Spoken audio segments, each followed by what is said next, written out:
Nick Kyrgios is no stranger to heated exchanges on social media. This week, he hit back at a fan on social media after the player's recent comments on the Iga Swiatek and Jannik Sinner doping controversies. The fans seemingly questioned Kyrgios' credentials as a professional tennis player, given his recent but prolonged absence from the tour. This series of events started with Kyrgios responding to a post that highlighted the fact that Swiatek and Sinner, the two players who remained the world number one on the women's and men's side for the larger part of 2024, failed doping tests this year.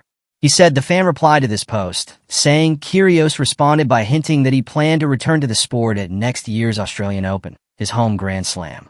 He also commented on the ability of different people to have their say via social media.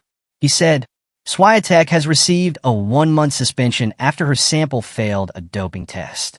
The Pole had tested positive for the banned trimetazidine, TMZ, in an out-of-competition anti-doping test.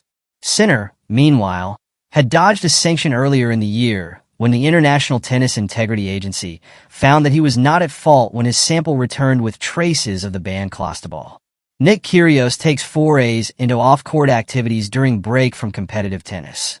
Nick Kyrgios last played at the 2022 Japan Open, reaching the quarterfinals before losing to American number 1 Taylor Fritz. Knee and wrist injuries have kept him from playing on the tour since.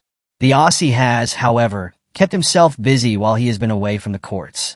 He has forayed into broadcasting, doing commentary for tournaments. The former Wimbledon finalist conducted on-court interviews at the 2024 U.S. Open. Kyrgios has announced his decision to return to competition at the start of the 2025 season.